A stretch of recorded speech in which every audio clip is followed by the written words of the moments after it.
Govijana Balava Girivaradhari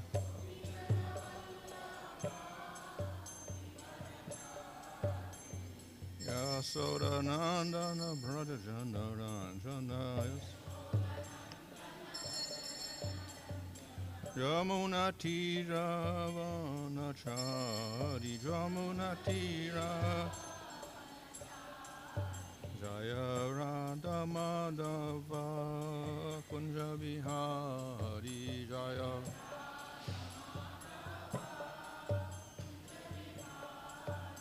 Hare Krishna Krishna Krishna Hare Hare Hare Rama Rama Rama Hare Hare Hare Krishna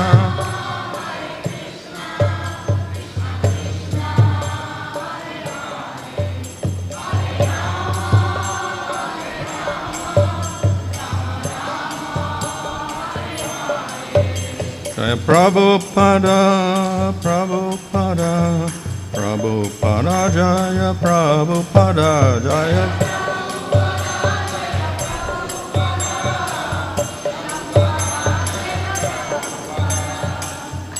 Maya Vishnavat Bhadavams Maharaj Gachara Asasas Svedesi Bhaktivedanta Swami Srila Prabhupada Ki Jai Avanchara Haridas Thakur Ki Jai Prem Skoho Sri Krishna Chaitanya Prabhu Nityananda Sri Advaita Gadadhar Shvasadi Gaur Bhaktivinoda Ki Jai Sri Sri Radha Krishna Gopa Govida Shama Kunda Radha Kunda Giri Govardhan Ki Jai Sri Vrindavan Ki Jai Navadvapam Ki Jai Shamona Tulsi Bhakti Devi Ki Jai Ananda Koti Vaishnava Vrinda Ki Jai Samavetta Bhakti Vrinda Ki Jai Go Premanandi All glories to some of the devotees, all glories to some of the devotees, all glories to some of the devotees, all glories to Sri Guru and Sri Gurangam, glories to Srila Prabhupada.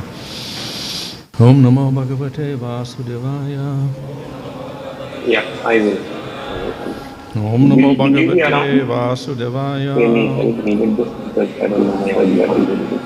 Om Namo Bhagavate Vasudevaya.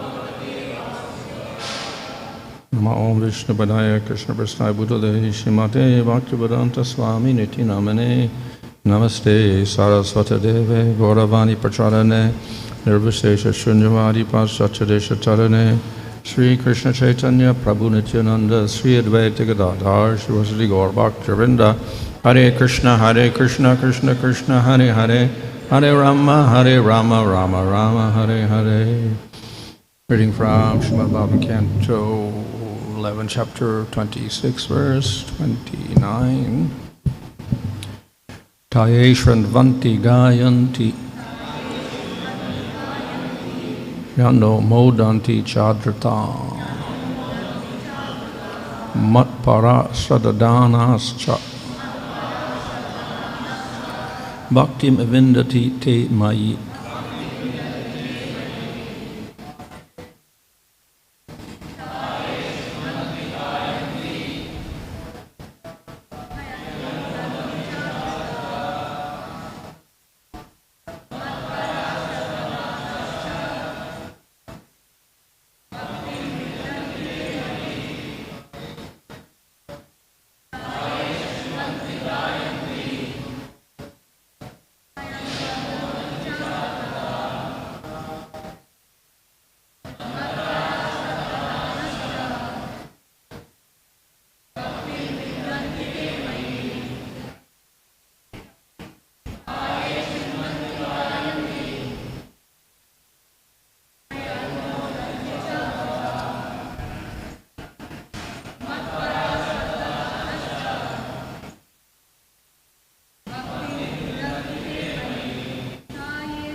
those topics, ye persons who śṛṇvanti, hear, gāyanti, chant, he, indeed, anumodanti, take to heart, and ādṛtāḥ, with respect, mat-parāḥ, dedicated to me, śraddadhānāś, faithful, and bhaktim, devotional service, vindanti, achieve, they, mayi, for me. Translation: whoever hears, chants, and respectfully takes to heart these topics about me becomes faithfully dedicated to me and thus achieves my devotional service. Purport: one who hears from advanced devotees of Lord Kṛṣṇa can be saved from the ocean of material existence. One obeys the orders of a bona fide spiritual master, the polluting works of the mind are checked. One sees things in a new spiritual light, and therefore blossoms the propensity for selfless loving service to the Lord, which gives the fruit of love of Godhead. So this chapter was about the prayer or the song of Pururava. இந்த அத்தியாயம் புரூரவரின் பிரார்த்தனையை பற்றி விளக்குகிறது. And largely it was a story of disgust with the infatuation with Urvasi. புரூரவர் ஊர்வசியின் மேல் கொண்டுள்ள பற்றின் மேல் ஏற்பட்ட வெறுப்பு காரணமாக இது விளக்கப்பட்டுள்ளது. And in some respects it is similar to the story of the Avanti Brahmana. இது கிட்டத்தட்ட அவந்தி பிராமணரின் கதை போலவே உள்ளது. Who also had a very bad experience with material life. Avanti பிராமணரும் இந்த பௌதிக வாழ்க்கையில் ஒரு மோசமான அனுபவத்தினால் அதன் மேல் வெறுப்படைந்தார். So the rejection of material life because of bad experiences and disgust is of course a quality of the devotee, but it is also a quality of jnana or yoga. இவ்வாறு பௌதிக வாழ்க்கையினால் ஏற்படும் துன்பங்கள் மற்றும் துயரங்களினால் அதன் மேல் வெறுப்படைவது பக்தரின் ஒரு குணமாக இருந்தாலும் அது ஞான மார்க்கத்தை கடைபிடிப்பவரின் குணமாகவும் உள்ளது. So though these stories are included in the Bhagavatam, they are also connected with the Supreme Lord. இந்த கதைகள் பாகவதத்தில் விளக்கப்பட்டாலும் அது பரமபுருஷ பகவானோடு தொடர்புடையதாகும். So the activities of rejection of material life are in this way, you say, purified or become devotionalized. இவ்வாறு இந்த வழியில் ஒரு பௌதிக வாழ்க்கையை நிராகரிப்பது தூய்மை அடைகிறது, அது பக்தி சேவையாக மாறுகிறது.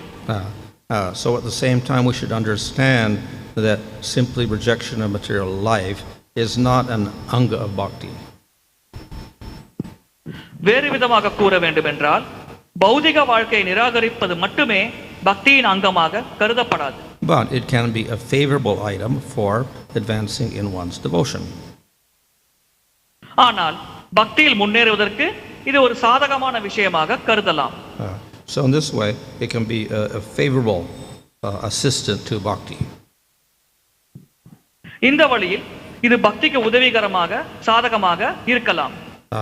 At the same time it can act as an impetus for more bhakti. அதே சமயத்தில் இது பக்திக்கு ஒரு தடையாகவும் செயல்படலாம். But we should also understand it is not the cause of bhakti. ஆனால் அது பக்திக்கு காரணம் என்று நாம் புரிந்து கொள்ள கூடாது.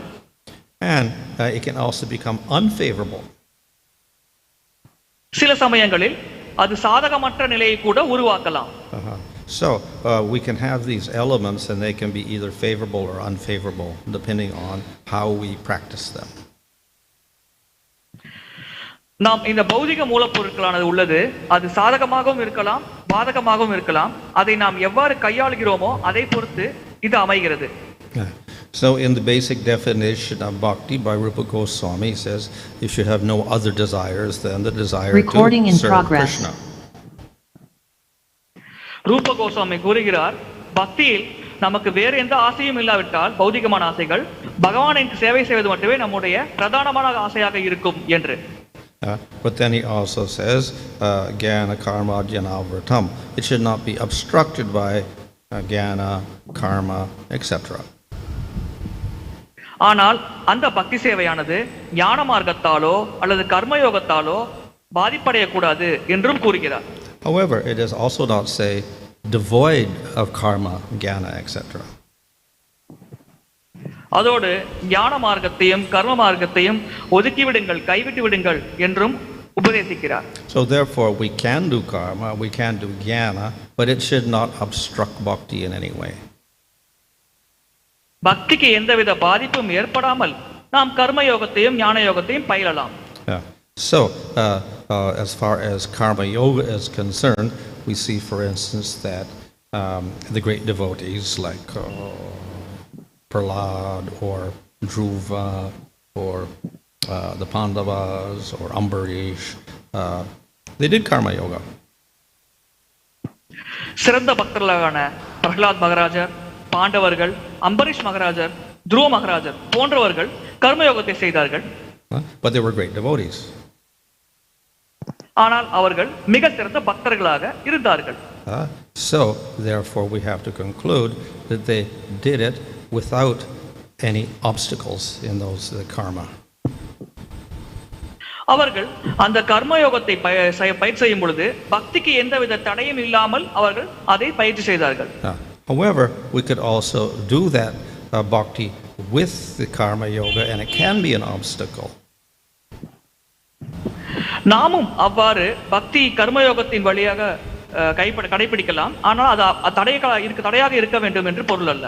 So if we do the karma yoga with attachment to material results of the karma yoga, then this becomes an obstacle to bhakti because therefore it's no longer anya abhilasha shunya, it's not without other desires. ஆனால் கர்மயோகத்தை பௌதிக பலன்களுக்காக நாம் கடைபிடித்தால் அது பக்திக்கு தடையாக அமையும். So usually we call this karma misra bhakti. இதை நாம் கர்ம மிஸ்ர பக்தி என்று அழைக்கிறோம். So we mix the karma yoga with other desires with the bhakti. நாம் கர்ம யோகத்தை மற்ற பௌதிக ஆசைகளோடு அதை கலந்துவிட்டு அதனோடு சேர்த்து பக்தி செய்கிறோம். But then we can do the karma yoga without those desires along with the bhakti. ஆனால் அதே கர்ம யோகத்தை பலன்களின் மேல் பற்றில்லாமல் செய்யலாம், அப்பொழுது பக்தியை பயிற்சி செய்யலாம். So there is no objection to that. இதற்கு எந்த விதமான எதிர்ப்பும் தெரிவிக்கப்படவில்லை. And as it said, many of the devotees and even Lord Chaitanya's associates did so. பல பக்தர்கள் சைத்தன்ய மகாபிரபுவின் நெருங்கிய சகாக்கள் கூட இது போன்றே செயல்பட்டார்கள். So we can still practice pure bhakti and we can also perform the elements of karma yoga. நாம் தூய பக்தியை பயிற்சி செய்து கொண்டே கர்ம யோகத்தின் இருக்கும் செயல்களையும் செய்யலாம். And it doesn't have that connotation of being impure bhakti. அதை நாம் தூய்மையற்ற கலப்பட பக்தி என்று கூற முடியாது. On the other hand, we can also do bhakti with no mixture of karma or jnana or anything else. அதே சமயத்தில் இந்த கர்ம மற்றும் ஞான மார்க்கங்கள் கலக்காமல் தூய்மையான பக்தியையும் நாம் பயிற்சி செய்யலாம். But we can still have the desires for other things. ஆனால் வேறு சில ஆசைகளும் நம் மனதில் இருக்கலாம். So this also produces impure bhakti. இதுவும் கலப்பட பக்தியையே உருவாக்குகிறது. So therefore we can say karma misra bhakti, but if the karma is not mixed with other desires, it is okay. நாம் கர்ம மிஸ்ர பக்தி என்று கூறலாம். அந்த கர்மமானது மற்ற ஆசைகளோடு கலக்காவிட்டால் அது ஏற்புடையதாக உள்ளது. But if we do the bhakti yoga with no other things, so therefore in that sense it's pure, it's unmixed, we can still have impure bhakti. பக்தி யோகத்தை வேறு ஏதோடும் கலக்காமல் தனிமையாக பயிற்சி செய்தால் அது தூய்மையானது என்று கருதப்படுகிறது. இருப்பினும் அங்கே நாம் தூய்மை கலங்குவதற்கு வாய்ப்புள்ளது. So those other desires can be classed as tamasic, rajasic or sattvic. So we get tamagun bhakti, rajagun bhakti or sattvagun bhakti. இந்த பக்தியை தவிர ஒருவருக்கு இருக்கும் ஆசைகள் சத்துவகுணத்திலோ ரஜோகுணத்திலோ தமோ குணத்திலோ இருக்கலாம். அதன் மூலம் அவர் செய்யும் பக்தியானது சத்துவகுண பக்தியாகவோ ரஜோகுண பக்தியாகவோ தமோ குண பக்தியாகவோ மாற்றமடைகிறது. And they're all impure. இந்த மூன்று வித பக்திகளும் தூய்மையற்ற பக்திகள். So in the same way we could also mix elements of jnana. இதேபோல் நாம் ஞான மார்க்கத்தில் இருக்கும் மூலக்கூறுகளையும் கலக்கி விடலாம். And it may or be favorable, it may be unfavorable. அது பக்திக்கு சாதகமாக இருக்கலாம் அல்லது சாதகம் இல்லாமலும் இருக்கலாம். So we can mix the vairagya aspect as in this story or in the Avanti Brahmana story where he actually took sannyas.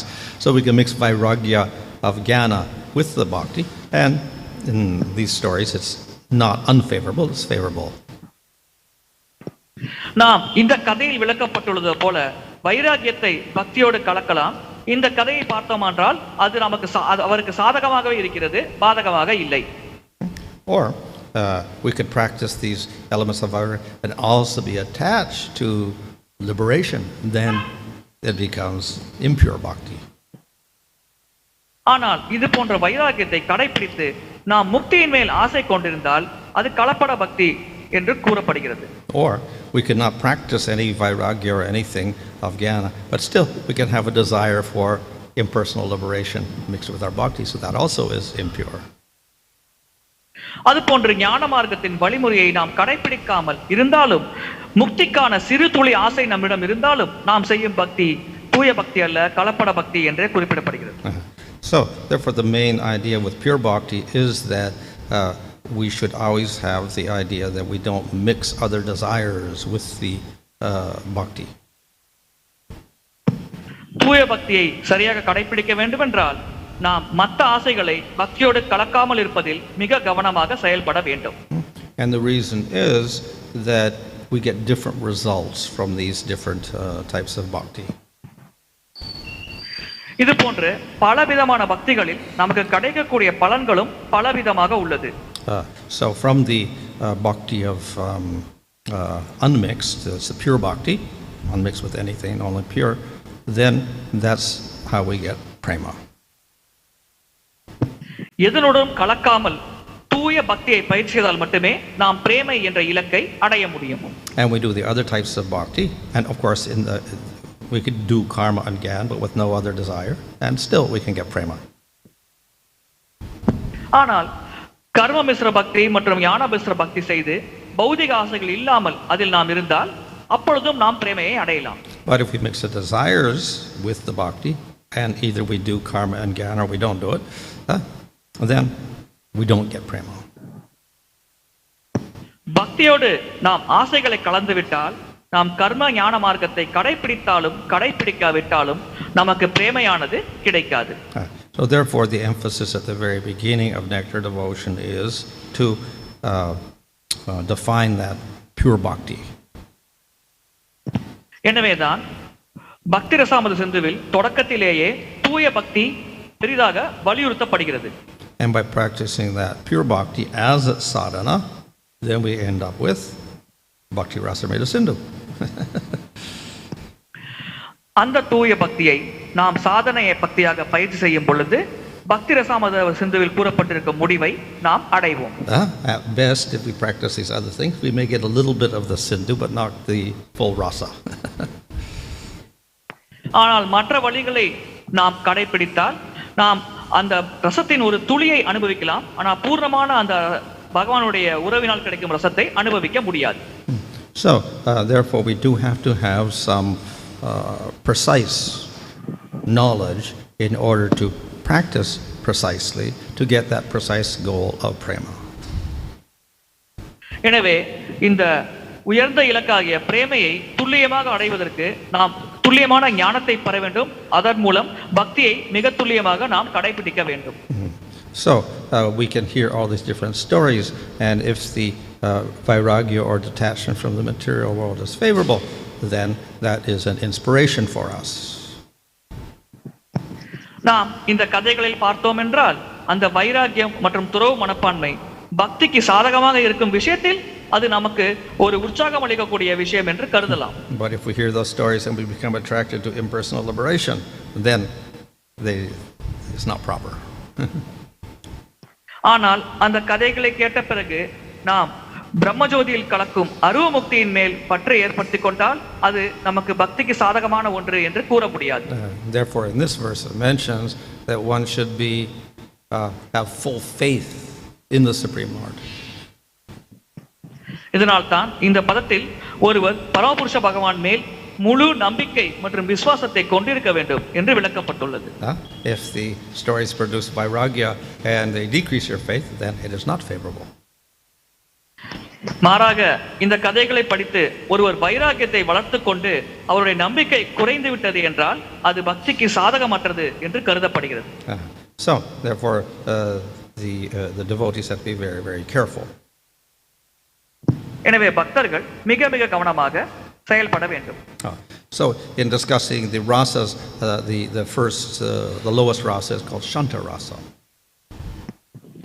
ரசங்களை பொறுத்தவரையில் சாந்த ரசமே மிக தாழ்ந்த நிலையில் இருப்பதாக கருதப்படுகிறது. And one of the qualities is manishta. That means fixed in the Lord. மனிஷ்டா அல்லது மனதை பகவானின் மேல் நிலைநிறுத்துவது ஒரு குணமாக கருதப்படுகிறது. And another quality is rejection of everything else. மற்றொரு தன்மை பகவானை தவிர மற்ற அனைத்து விஷயங்களையும் நிராகரிப்பது. So there's both elements there. இந்த இரண்டு விஷயங்களுமே உள்ளது. If we go for jnana without bhakti, then it is only rejection of material things. There's no being fixed in Krishna at all. பகவான் கிருஷ்ணரை துணை இல்லாமல் ஞான மார்க்கத்தை மட்டும் நாம் கடைபிடித்தால் அது நாம் பௌதிக உலகத்தை நிராகரிப்பதாக மட்டுமே கருதப்படுகிறது. அதில் பகவான் கிருஷ்ணரோடு தொடர்புடையதாக ஏற்கப்படாது. So these are the two qualities in shanta rasa, and those will continue into dasya rasa, sakya rasa, vatsalya rasa, and madhurya rasa. They will all be fixed in the Lord and rejection of everything else.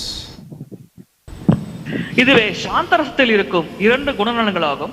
ஒருவர் தொடர்ச்சியாக சாந்தரசத்திலிருந்து தாஸ்ய, சத்ய, வாத்சல்ய, மாதுரிய போன்ற ரசங்களுக்கு முன்னேறும் பொழுது அவர் பௌதிகமான விஷயங்கள் அனைத்தையும் முற்றிலுமாக நிராகரித்துவிட்டு தங்கள் மனதை முழுமையாக பரமபுருஷ பகவானின் சேவையில் ஈடுபடுத்துகிறார்கள். However, being fixed in the Lord is a very general term. பகவானின் மேல் மனதை நிலைநிறுத்துவது என்பது ஒரு பொதுவான பதமாக கருதப்படுகிறது.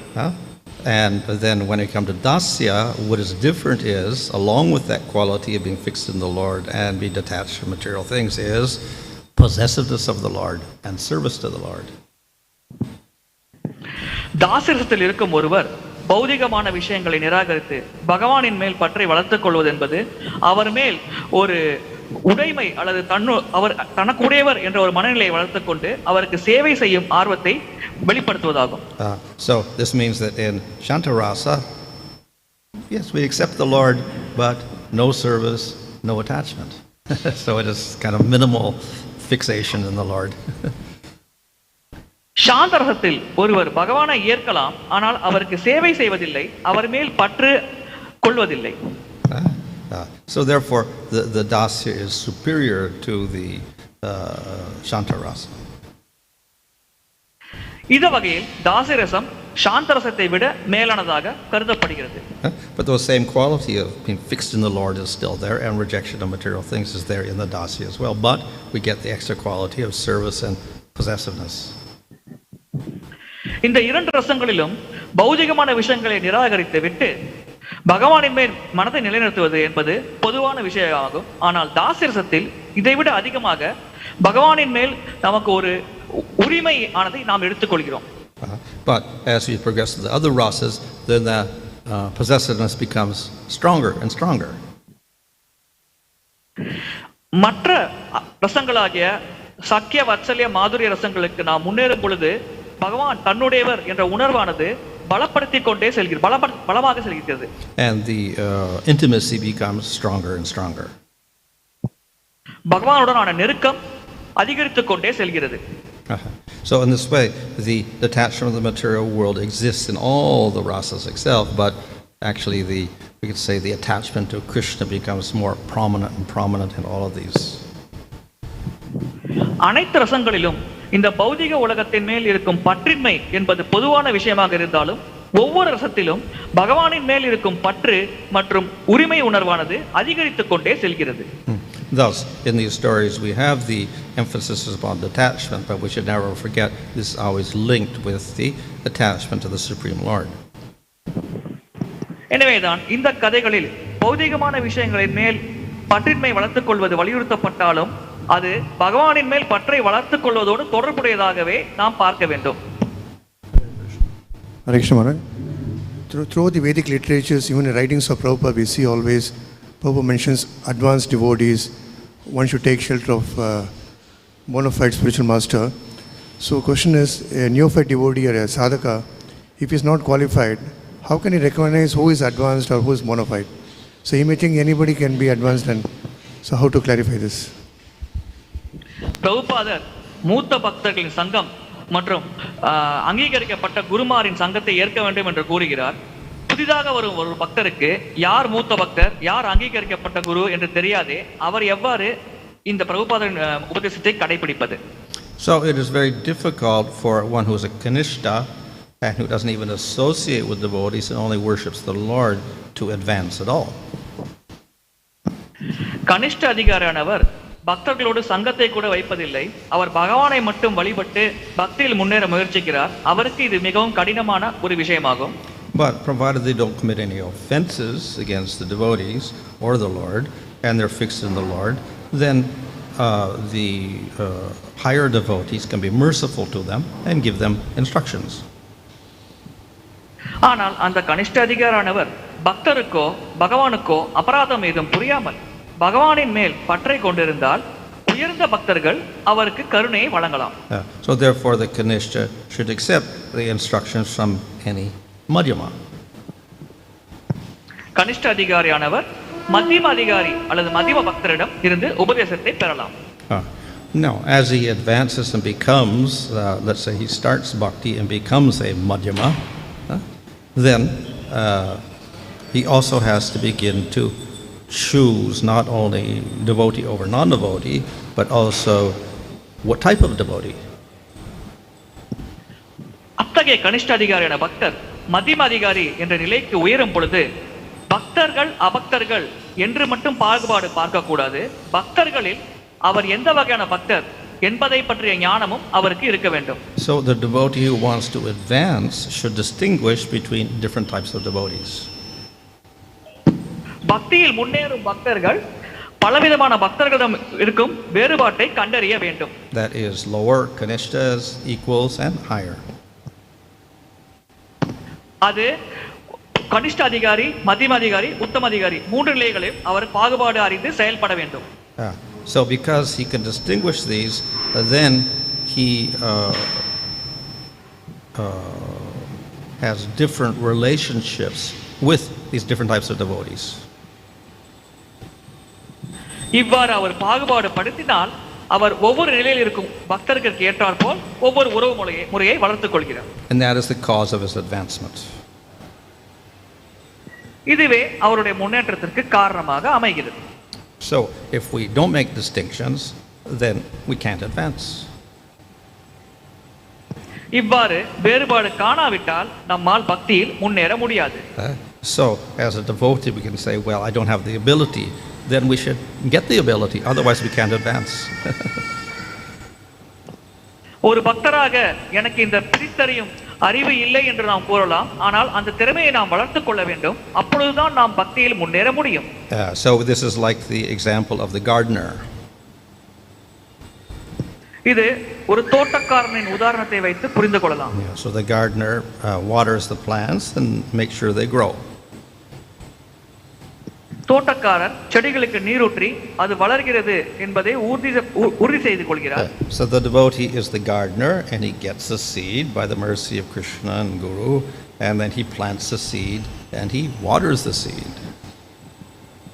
இங்கே பக்தர் ஒரு தோட்டக்காரரை போலத்தான். அவர் கிருஷ்ணர் மற்றும் குருவின் கருணையால் பக்தி என்ற விதையை பெறுகிறார். அந்த விதையை மனதில் நட்டு அவரே அதற்கு நீரூற்றுகிறார். இந்த பக்தி சேவையை பயிற்சி செய்வதன் மூலமாக. But of course the devotee can say, well, I don't know what to do. I don't know how to garden. அதே சமயத்தில் But if he gets the seed of bhakti, then he should learn how to be a gardener. அதே சமயத்தில் ஒரு பக்தர் எனக்கு தோட்டக்கலை தெரியாது, எவ்வாறு செடிகளை வளர்க்க வேண்டும் என்று தெரியாது என்று கூறலாம். ஆனால் அவர் பக்தராகி முன்னேற வேண்டும் என்றால் அவருக்கு இந்த பக்தி விதையை வளர்க்கும் முறையை கற்றறிந்திருக்க வேண்டும். So actually when we actually are qualified for bhakti, this also means we are eager for knowledge. பக்திக்கு நாம் தகுதி பெற்றோம் என்றால் நாம் ஞானத்தை அடைய விருப்பமாக இருக்கிறோம் என்பதை புரிந்து கொள்ள வேண்டும். Therefore one of the qualities of the devotee pranipāt and what is pariprashana, to be eager for knowledge. பக்தர் ஞானத்தை அடைய ஆவலாக இருப்பதே பரிப்ரஷனா என்ற ஒரு குணமாக கருதப்படுகிறது. So he's eager for knowledge and how to advance in bhakti. ஞானத்தை பெறுவதிலும் பக்தியில் முன்னேறுவதிலும் பக்தர் ஆர்வமாக இருக்கிறார். And so he will get that from devotees. பக்தர்களிடமிருந்து அதை அவர் பெறுவார். But if he's not eager for knowledge, he's not eager for advancement, then he's not qualified for bhakti. ஆனால் ஞானத்தை அடைய ஆர்வம் இல்லாமல் பக்தியில் முன்னேற ஆர்வம் இல்லாமல் அவர் இருந்தார், அவர் பக்திக்கு தகுதியானவர் என்று கூறப்பட முடியாது. Krishna says in the Bhagavad Gita, Neha Vikarmana Sosti, any type of bhakti, Krishna acknowledges one gets subsequent chance of next life, whether impure bhakti or mixed bhakti. So devotee may remain only in this life of mixed bhakti or impure bhakti. Anyway, he will get a chance next life. How do you address it? எந்தவித பக்தியை செய்தாலும் அது தூய பக்தியோ கலப்பட பக்தியோ எதை செய்தாலும் அதில் முன்னேறுவதற்கு அடுத்த பிறவியில் கிருஷ்ணர் அவருக்கு ஒரு வாய்ப்பை வழங்குகிறார் என்று கூறப்படுகிறது. இதை நாம் எவ்வாறு புரிந்து கொள்வது? So any type of bhakti, mixed or unmixed, is good, and it's certainly better than karma again or no varnashram or anything. எந்த வகையாக பக்தியாக இருந்தாலும் அது கர்ம மார்க்கம், ஞான மார்க்கம் அல்லது வர்ணாசிரமத்தை விட சிறந்தது என்றே கருதப்படுகிறது. But if we don't do pure bhakti, we don't get prema. That's all. ஆனால் தூய பக்தி இல்லாமல் நாம் பிரேமையை அடைய முடியாது. The actual bhakti means service to the Lord. So confusion may arise that how can bhakti be contaminated by rajoguna and tamoguna? If something is pure, like a diamond is very pure, we can't contaminate it. But we say that bhakti is sometimes mixed with karma and jnana, etc. தூய்மையான பொருட்கள், உதாரணத்திற்கு வைரம் போன்ற பொருட்கள் அசுத்தப்படுத்த முடியாது நம்மால். அவ்வாறு இருக்கையில் தூய பக்தி மற்றும் எப்படி ரஜோகுணம் மற்றும் தமோகுணம் போன்ற தாழ்ந்த குணங்களால் களங்கமடைகிறது என்று கூறப்படுகிறது. Well, we also say Shiva covered by tamagun, but actually he can't be because he is a form of Vishnu. Sivaperuman பகவான் விஷ்ணுவின் வடிவமாக இருந்தாலும் அவர் அறியாமையில் கவரப்பட்டார் என்றும் நாம் கூறுகிறோமே. And the name also, it is Nitya Mukta. It is never affected by anything in the material world. பொதுவாக நித்திய முக்தர்கள் இந்த ஜட உலகில் இருக்கும் எந்த விஷயத்திலும் பாதிப்படைவதில்லை. So the same with bhakti, it is not affected by anything in this world. அதே போல்தான் பக்தியும் இந்த உலக விஷயங்களால் பாதிப்படைவதில்லை. However, the people who practice bhakti, they can be tamagun, rajagun, sattvagun. ஆனால் பக்தியை பயிற்சி செய்யும் நபர்கள் தமோகுணத்திலோ ரஜோகுணத்திலோ சத்துவகுணத்திலோ இருக்கலாம். So it is their mentality which may be sattvic, rajasic or tamasic. அவர்களுடைய மனநிலை சத்துவம், ரஜஸ், தமஸ் போன்ற முக்குணங்களில் இருக்கலாம். And when they perform the bhakti, then they mix those intentions, sattvic, raja or tamasic intentions with their bhakti. அது போன்ற நபர்கள் பக்தி பயிற்சி செய்யும் பொழுது அவர்களுடைய சத்துவ, ரஜ மற்றும் தமோ குண நோக்கங்களை பக்தியோடு அவர்கள் கலக்கலாம்.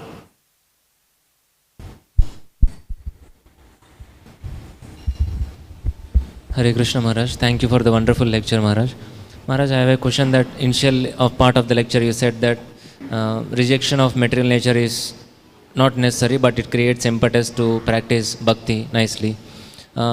Because we has a natural tendency to get attracted to Krishna because of his beauty or qualities. The same tendency we have in the identification of bodily concept platform, whatever we are. Currently we are not understanding we are spirit soul. we are in the bodily platform and we are getting attracted to the material nature, so that we cannot give up the attachment to material sense objects or due to sense enjoyment. But how to reject material nature which creates impetus for bhakti? Can we simultaneously maintaining the attachment to material nature or sense objects, can we still practice bhakti?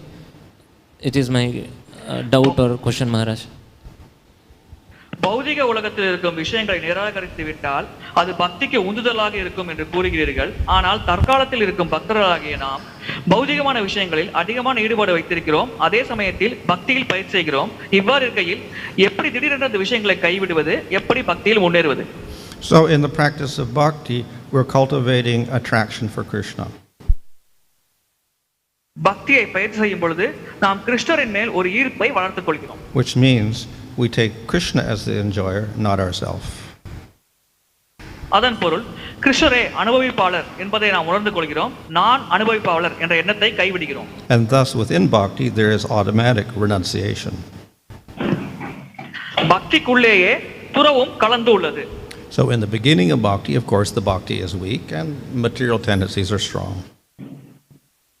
பக்தியின் தொடக்கத்தில் பக்தி பலவீனமாக உள்ளது, பௌதிக ஆசைகள் பலமாக உள்ளது. But bhakti is kleshakti, it destroys karma's seed of desire and ignorance. ஆனால் பக்தி தன்னுடைய சக்தியால் கர்மவினை மற்றும் பௌதிக ஆசைகள், அறியாமை போன்றவற்றை முற்றிலுமாக அழித்து விடுகிறது. And thus all the material desires are gradually destroyed with the performance of bhakti.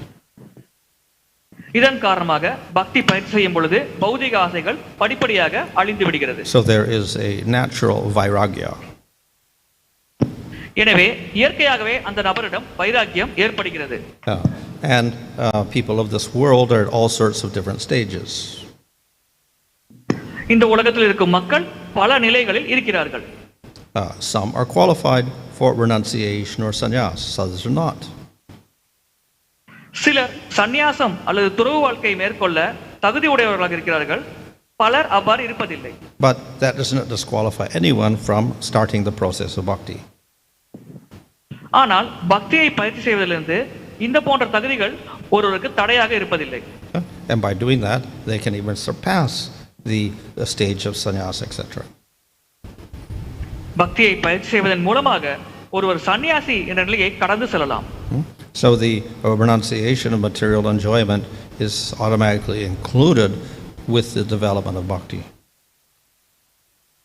இந்த பௌதிக உலகத்தை துறப்பது என்பது பக்தியின் ஒரு அங்கமாகவே இருக்கிறது.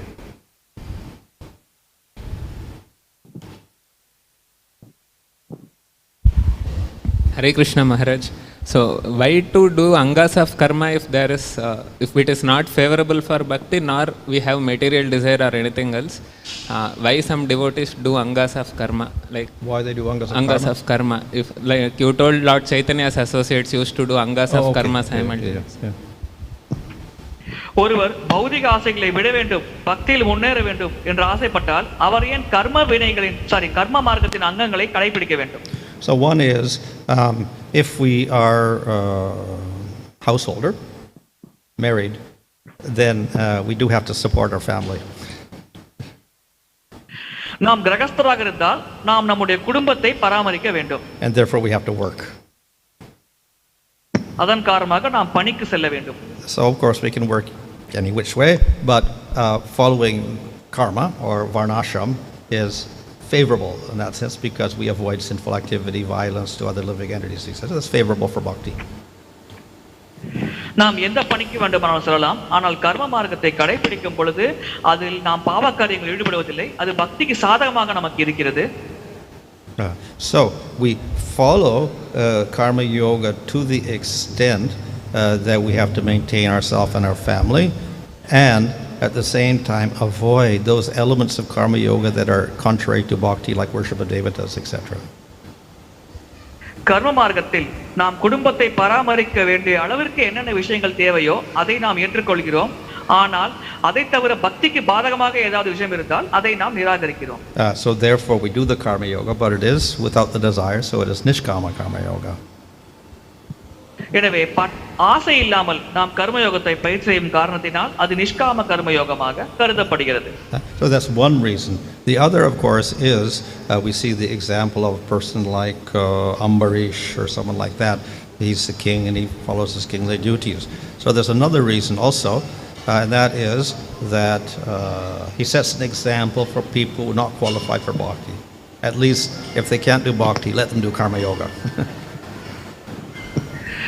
இது ஒரு காரணமாக இருந்தாலும் அம்பரீஷ் மகாராஜர் போன்ற மிகச்சிறந்த பக்தர்கள் தங்களுடைய பணிகளையும் செய்து பக்தியில் ஈடுபடுவது மக்களுக்கு ஒரு உதாரணமாக செயல்படுவதற்காகவே ஒருவரால் பக்தியை பயிற்சி செய்ய முடியவில்லை என்றால் குறைந்தபட்சம் அவர் கர்மயோகத்திலாவது ஈடுபட வேண்டும் என்பதை மக்களுக்கு எடுத்துரைக்கவே அம்பரீஷ் மகாராஜர் போன்ற நபர்கள் செயல்பட்டார்கள். But if that person thinks if I don't do my karmas, then I'm sinful and I'm not doing things perfectly, then this also becomes an obstacle to bhakti.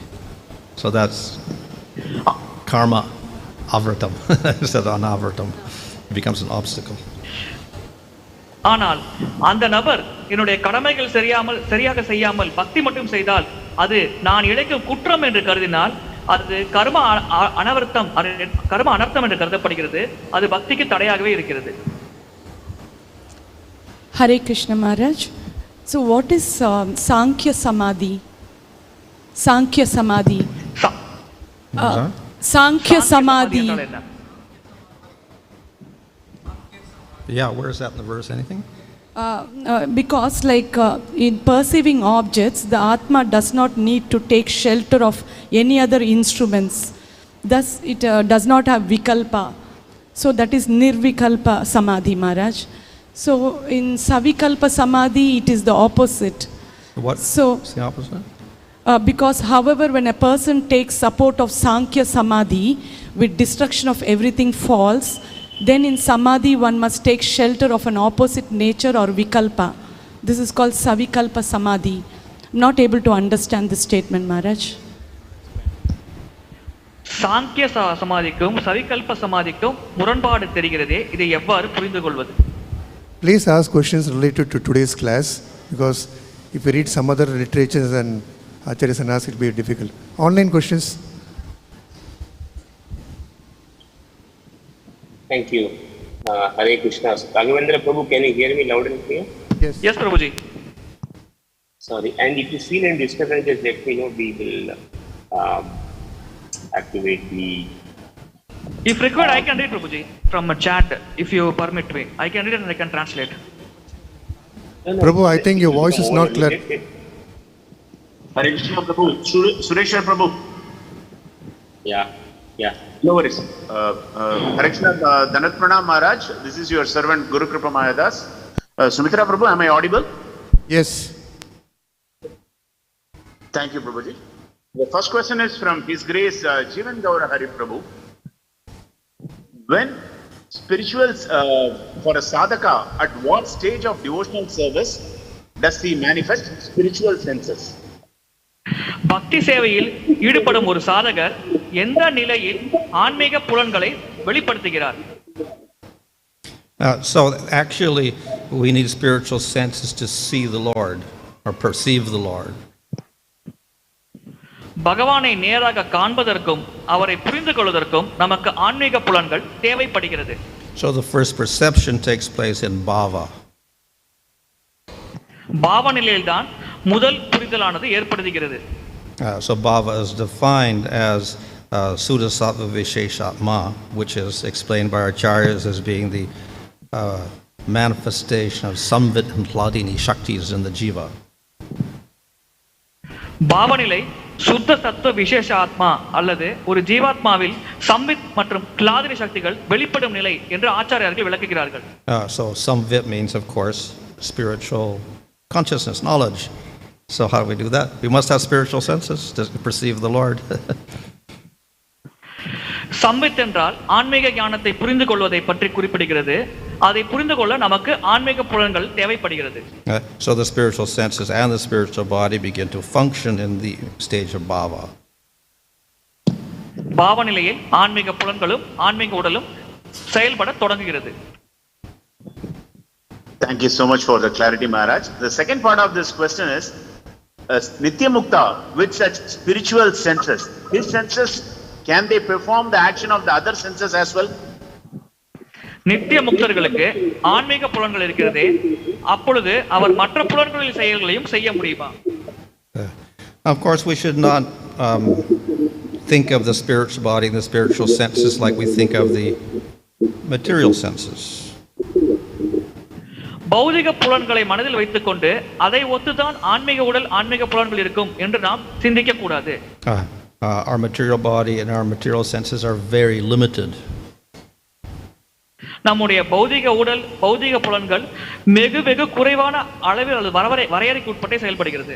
And even in the material world and upper planets, their senses will operate in a much more sophisticated way. இந்த பௌதிக உலகத்தில் கூட மேல் உலகங்களில் நம்முடைய புலன்கள் இன்னும் அதிகமாக சூட்சமமாக செயல்படும். But of course, in the spiritual world, everything is spiritual, so in that sense, unlimited. ஆனால் ஆன்மீக உலகத்தில் அனைத்தும் ஆன்மீகமயமான இருக்கும் காரணத்தினால் அது அளவிட முடியாமல் இருக்கிறது. So anything is possible. எதுவுமே அங்கு சாத்தியம்தான். So in that sense, the senses are unlimited. அந்த வகையில் அங்கே புலன்களின் செயல்கள் வரையறைக்கு உட்படாதது என்று கூறலாம். But I think Jiva Goswami comments, so that is so, but nevertheless, even Krishna sees with his eyes, speaks with his voice, hears with his ears, etc. ஜீவ கோஸ்வாமி இதை ஏற்கிறார். அவர் கூறுகிறார், கிருஷ்ணர் கூட அவர் கண்களை வைத்து பார்க்கிறார், கைகளை வைத்து செயல்படுகிறார் என்று. So in other words, due to his own will, he limits his senses to functioning in certain ways.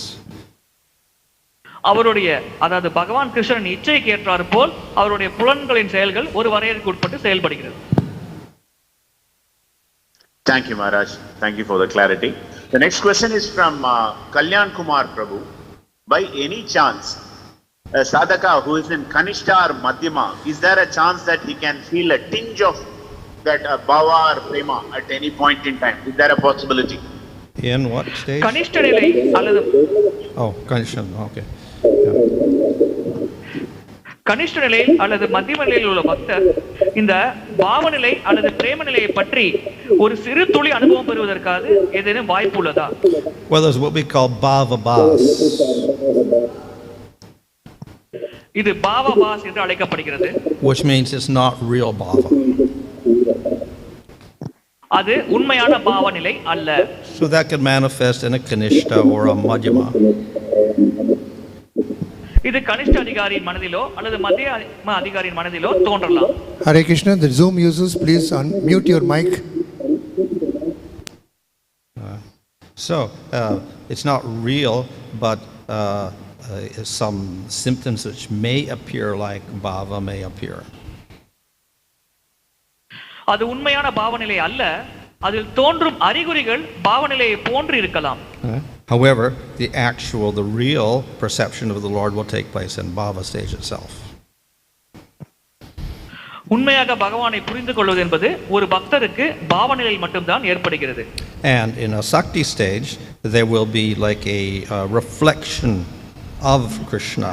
So there's almost a vision of Krishna, we can say. ஆசக்தி நிலையில் ஒருவர் கிருஷ்ணரின் பிம்பத்தை அனுபவிக்கலாம். எனவே அவர் நேரடியாக கிருஷ்ணரை காணும் அனுபவத்தை கிட்டத்தட்ட பெறலாம். Thank you, Maharaj. Maharaj, during the process of executing service to the Lord or temple or the deities, when somebody is superimposing his or her karma mishra or jnana mishra or materialistic propensities, how do we distinguish that practically? ஏதாவது கோவிலுக்கு ஒரு பக்தர் சேவை செய்யும் பொழுது அவர் தன்னுடைய கர்ம மிஸ்ர மற்றும் ஞான மிஸ்ர ஞானத்தை அதன் மேல் புகுத்தினால் அதை நாம் எவ்வாறு கையாள்வது? Well, I assume you mean the intentions there, mixing the intentions. அவர்கள் தங்களுடைய நோக்கங்களை அதன் மேல் செலுத்துகிறார்கள். And obviously, yes, you cannot perceive intentions. நாம் நோக்கங்களை புரிந்து கொள்ள முடியாது. So all you could do is about oneself, but one has to understand one's own intentions. ஒருவர் தன்னுடைய சொந்த நோக்கங்களில் தெளிவாக இருக்க வேண்டும். So when performing the bhakti, for one's own personal advancement, then that is a mixture.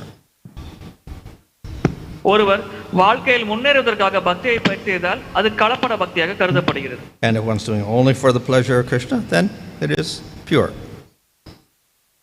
மாறாக பகவானின் ஆனந்தத்திற்காகவே அவர் பக்தியை பயிற்சி செய்தால் அது தூய பக்தியாக கருதப்படுகிறது. Thank you, Maharaj. One final question from YouTube, though not directly related. It's from Madana Gopal Prabhu. When chanting the holy name is above the three modes of material nature, but when someone is chanting, they tend to sleep. So, how to understand that? நாமஜபம் முக்குணங்களையும் கடந்த நிலையில் உள்ளது என்று கூறப்படுகிறது. ஆனால் சிலர் நாமஜபம் செய்யும் பொழுதே தூங்கி விடுகிறார்களே, இதை நாம் எவ்வாறு புரிந்து கொள்வது? That means he falls asleep when chanting. So, as I said, the name is pure, but the mind of the devotee may be impure. நாமம் தூய்மையானது, ஆனால் பக்தரின் மனது தூய்மை இல்லாமல் இருக்கலாம். So he may be overcome by sattva, raja, or tamas. அவர் சத்துவ குணத்திலோ ரஜோ குணத்திலோ தமோ குணத்திலோ இருக்கலாம். Or if he's very awake and he has no other desire except to please Krishna, then it is beyond the gunas. ஒரு குறிப்பிட்ட நிலையில் அவர் இந்த முக்குணங்களையும் கடந்து பௌதிக ஆசைகள் மொத்தமாக இல்லாமல் இருக்கிறார். அப்பொழுது அவர் கிருஷ்ணருக்காக நாமஜபம் செய்வார். So if he's sleeping, that is tamasic. அவர் ஜபம் செய்யும் பொழுது உறங்குவது தமோ குணத்தின் அறிகுறியாக கருதப்படுகிறது. Srimad Bhagavatam ki, Srila Prabhupada ki. Yeah.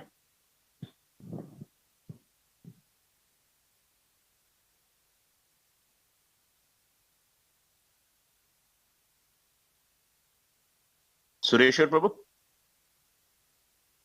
Yes, Prabhu. I'm just waiting for response in my log off.